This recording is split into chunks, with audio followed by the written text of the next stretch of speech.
नमस्कार मंडळी, स्नेहरंग यूट्यूब चॅनेलमध्ये मी स्नेहा पराडकर तुमचं खूप खूप स्वागत करत आहे। 2 दिवसानंतर म्हणजे 27 तारखेला 27 फेब्रुवारीला माझ्या छोट्या मुलाचा वाढदिवस आहे 25वा आणि त्यानिमित्ताने मी एक गोड पदार्थ करून दाखवणार आहे, मैसूर पाक।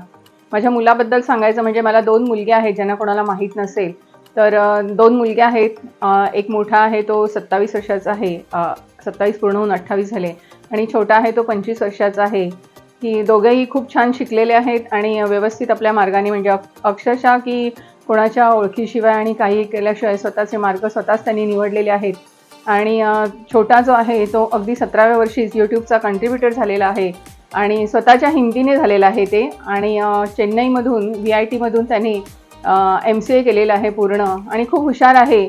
ज्या पद्धतीने ते शिक्षणाच्या बाबतीत हुशार आहेत दोन्ही मुलं, त्याच पद्धतीने घरामधल्या सगळ्या गोष्टींमध्ये पण त्यांचं इन्व्हॉल्वमेंट असतं। आणि मला अक्षरशः असं वाटतं की मुलींची काही उणीव जाणवत नाही की मुली असत्या तर घरात काही केलं असतं वगैरे, तर मला अजिबात त्याचं काहीच वाटत नाही की माझी मुलं इतकी गुणी आहेत की घरामध्ये येणाऱ्या प्रत्येक पाहुण्याचं इतक्या छान पद्धतीने आदर सत्कार करतात आणि इतक्या छान पद्धतीने काय काय पदार्थ करून खाऊ घालतात।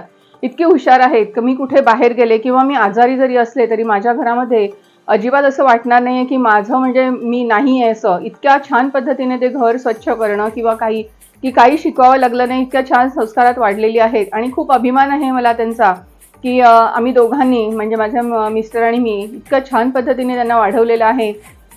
आणि माझ्या छोट्या मुलाचा वाढदिवस आहे आता 27 तारखेला, आपला मराठी राष्ट्रभाषा दिन पण आहे आणि त्यानिमित्ताने मी तुम्हाला मैसूर दाखवणार आहे, गोड जो पदार्थ आहे तो। तर आपण रेसिपीला सुरुवात करूया। फक्त 4 साहित्यात होणारी ही पाककृती आहे आणि आपल्याला याच्यासाठी 1 वाटी बेसन लागणार। वाटीचं प्रमाण मी सेम वाट्या घेतलेल्या आहेत कारण त्या प्रमाणामध्येच आपल्याला सगळं करायचं आणि खूप सोपा पदार्थ आहे।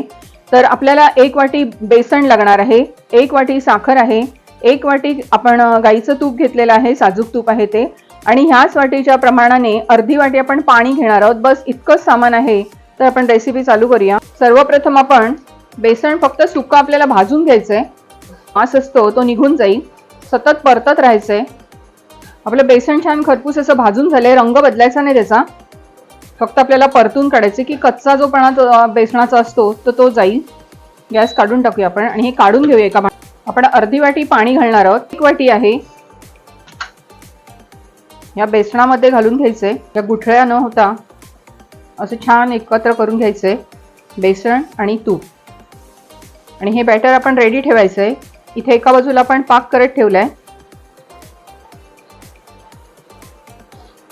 आपला 1 तारी पाक तयार झालेला आहे। आपण थोडासा चमच्यावर घेऊन, गरम असतो काळजी नाही करा, आणि बघा अशी तार आली पाहिजे, याला म्हणतात 1 तारी। 1 तार येते म्हणून 1 तारी। आता गॅस आपल्याला स्लो करायचा, पण याच्यामध्ये हळूहळू सोडणार आहोत। आता हे मिश्रण आपल्याला सतत ढवळत राहायचंय, ही साखर आणि बेसन छान एकत्र होईल। थोडंसं तूप घालूया, तूप टाकत गेलं की हळूहळू त्याला जाळी सुटते। पुन्हा आपण थोडंसं तूप घालणार आहोत, 3 बॅचमध्ये आपण हे तूप घालणार आहोत। अर्धी वाटी जे आहे ते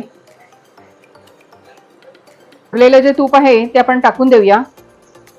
ठिकाणी हा ट्रे घेतलेला आहे, ताटली घेतली तरी चालेल, तूप लावून ठेवायचं आणि रेडी करून ठेवायचं की आपलं हे मिश्रण जेव्हा तयार होईल तेव्हा आपण याच्यात ओतणार आहोत। ते झालेलं आहे, गॅस काढून टाकूया।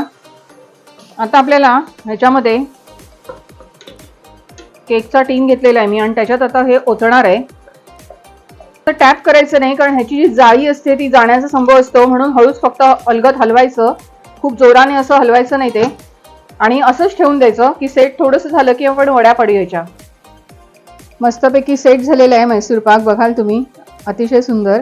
आपण वड्या हे करून बघूया कापून।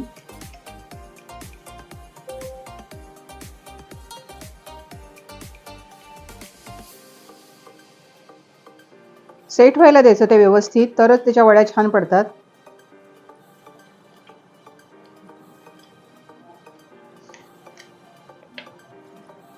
अतिशय मस्त असं झालेली आहे।